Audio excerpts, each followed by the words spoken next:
Notre commune se développe, enfin développe la pratique du vélo dans les transports de tous les jours, dans les transports quotidiens. Donc, sur cet thème, depuis maintenant 2-3 ans, nous avons la belle piste qui va de la cité de la Gavotte jusqu'au rond-point Tubier. Il y a un projet de poursuivre cette piste de Tubier jusqu'au collège Marc Ferrandi par l'avenue Nelson Mandela. Nous avons déjà eu des réunions avec la métropole. Alors là, ça sera peut-être moins ambitieux que la piste cyclable. Par moment, ça sera la bande cyclable, parce que, par exemple, pour le franchissement du pont ferroviaire, ça dépend de la SNCF, et on ne peut pas écarter comme ça un ouvrage ferroviaire. Donc il y a quand même des contraintes auxquelles les acteurs publics doivent se plier. Et nous, les utilisateurs de vélo, on doit également le comprendre. Donc ainsi, lorsque Nelson Mandela sera construit, sera mis en place, on aura donc la fameuse véloroute des écoles, donc des écoles de la Gavotte-Perret jusqu'au collège Marc Ferrandi. Parce que l'intérêt d'une piste, c'est de mettre en connexion des lieux d'habitation, des lieux d'activité, là où c'est le plus nécessaire. La deuxième route, cette friche industrielle va déjà intégrer dès le départ des pistes cyclables, des bandes cyclables. Elle va déjà être conçue pour intégrer l'usage du vélo. Et ça, c'est très bien. Et vous avez également observé la naissance d'une nouvelle piste cyclable sur la route d'Apt. Eh bien, là aussi, c'est le même mécanisme que pour la friche industrielle, à savoir que la métropole, la municipalité souhaitait réaménager, moderniser la route d'Apt du centre de Septem enfin presque jusqu'au rond-point Tubier, au moins jusqu'à la route qui part vers les hausses de Septem. Eh bien, de ce fait, ils ont construit une piste. Vous voyez, c'est bien séparé avec un petit merlon. Et donc ça aussi, c'est un avantage de plus pour les cyclistes. Et ces avantages, en fait, on les mesure concrètement à travers des baromètres. La FUB, Fédération des usagers de la bicyclette, fait tous les 2 ans un baromètre des villes cyclables. Il y a de ça l'avant-dernier baromètre, Septem n'était tout simplement pas dans les villes cyclables. C'est-à-dire que dans leur mode de calcul, à la fois les sondages, à la fois la participation, les équipements, eh bien, Septem n'apparaissait pas comme une ville cyclable. Et c'est dans le dernier sondage de la FUB que là, on voit une émergence de Septem, puisque Septem est déjà reconnu comme étant une ville cyclable. Donc, à nous maintenant de poursuivre l'effort en ce sens. Et deuxième point, deuxième grande actualité ici à Septem, c'est qu'on va se doter d'un atelier vélo. Isabelle en a parlé. Oui, c'est bien l'AESE qui est à l'origine de ça, même si c'est porté par l'ADAVA. L'AESE, il y a 1 an ou 2, a décidé d'adhérer à l'ADAVA. Et lorsque nous évoquions en tant que AESE, avec, il faut bien le dire, peu d'expérience en matière de vélo, auprès de la mairie, la nécessité d'avoir un atelier vélo pour, là aussi, généraliser l'usage du vélo, on nous écoutait poliment mais c'était peut-être pas encore suffisamment sérieux. Lorsque nous avons été appuyés par la DAVA, qui dispose déjà de 7 ou de 6 ateliers vélo, nous on est le 7e, et bien là, je pense que la demande de l'AESE, la demande de la DAVA a été prise au sérieux, et nous avons pu bénéficier, c'est tout récent, d'un local vélo.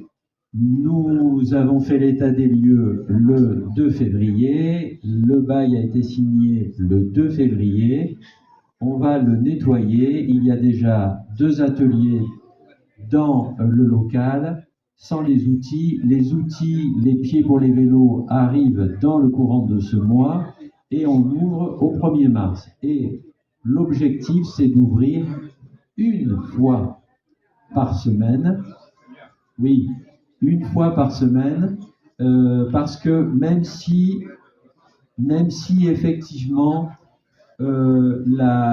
entre guillemets, la fréquentation ne va pas être immédiate, les gens vont pas tout de suite avoir envie de se mettre au vélo, eh bien nous pouvons faire autre chose, nous les bénévoles, on peut faire autre chose que réparer des vélos avec les personnes, leur apprendre à réparer des vélos.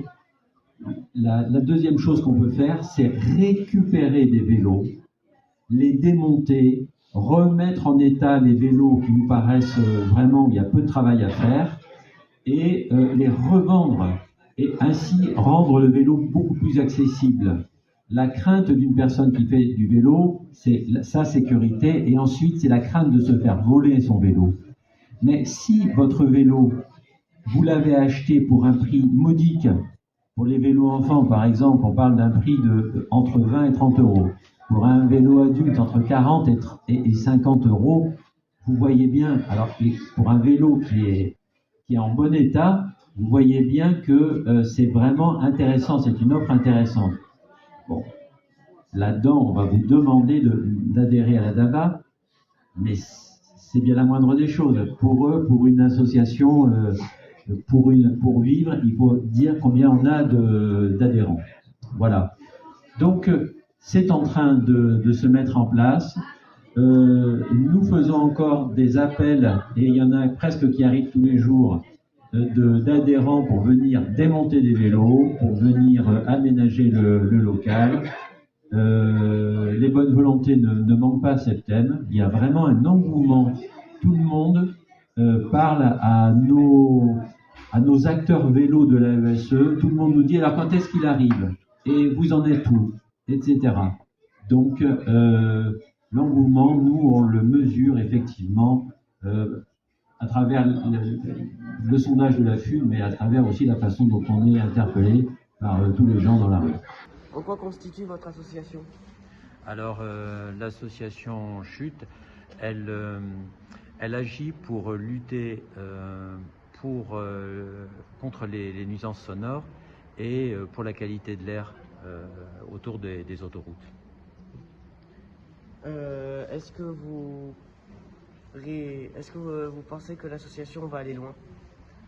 Oui. C'est une pollution qui est de plus en plus importante et qui est de plus en plus prise en compte. Par exemple, tout récemment, en juin 2025, il y a eu un rapport du Sénat auquel a participé l'association Chute ici de Septem-les-Vallons.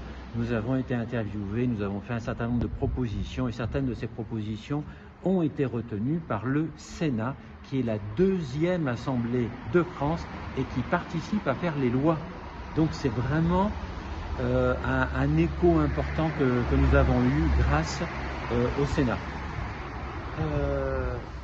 Comment avez-vous eu l'idée de créer l'association à la base? À la base, c'est tout simplement des riverains qui se sont mobilisés en disant mais ce bruit de l'autoroute, il est vraiment insupportable, et des nouveaux riverains qui sont venus voir les anciens riverains en disant mais on nous avait dit qu'on allait construire un mur anti-bruit. Alors je suis allé voir le maire de Septem qui m'a dit moi, je n'écoute pas les personnes physiques comme ça, individuelles, j'écoute les associations. Alors je suis revenu voir les riverains et on a créé une association en 2019 et cette association, elle s'est développée. Elle adhère maintenant à France Nature Environnement 13, Bouches-du-Rhône, où nous sommes dans le bureau, dans les forces vives de France Nature Environnement. Nous adhérons également, nous avons été accueillis par Atmosud, qui en ce moment même, ici à la médiathèque, est venu expliquer quels sont les nouveaux capteurs qui peuvent être mis en place, des capteurs qui ont une double fonctionnalité, à la fois sur le bruit et à la fois sur la qualité de l'air. Parce que pour la pollution du trafic routier, la qualité de l'air et le bruit sont les deux faces de la même pièce. La voiture, elle pollue l'air et elle pollue en créant du bruit. J'avais une question et je l'ai plus. Ah oui, du coup votre projet c'est de créer un grand mur anti-bruit. Alors, un grand mur anti-bruit, c'est vrai, c'est ce qu'on a développé sur notre site. Et regardez ce qui s'est passé au niveau de la L2, quand même, on s'en rapproche. Mais maintenant, bon, c'est vrai que ça a un certain coût. Alors nous, on a proposé une solution qui ne coûte rien. Limiter la vitesse des voitures sur l'autoroute. Actuellement, elle est limitée à 90 km/h. Si on la limite à 70 km/h, on va faire baisser le bruit de moitié. C'est ce qui a été fait sur le périphérique. Sur le périphérique, à Paris. À Paris, ils sont passés, eux, de 70 à 50. Donc, la réduction de 20 km/h. Nous, on ne va pas jusqu'à 50, mais on demande quand même qu'on nous respecte, qu'on agisse pour notre santé, que les automobilistes qui passent à cette thème sur l'autoroute agissent pour notre santé en limitant leur vitesse de circulation de 90 à 70. Ah, évidemment, ça dépend du préfet, mais avec certainement la nouvelle municipalité, parce qu'il va y avoir une campagne municipalité, peut-être que notre message pourrait être entendu, parce qu'après tout, on a bien été écouté par le Sénat depuis Paris. C'est énorme, c'est extraordinaire. En effet. Et ben, merci. Merci.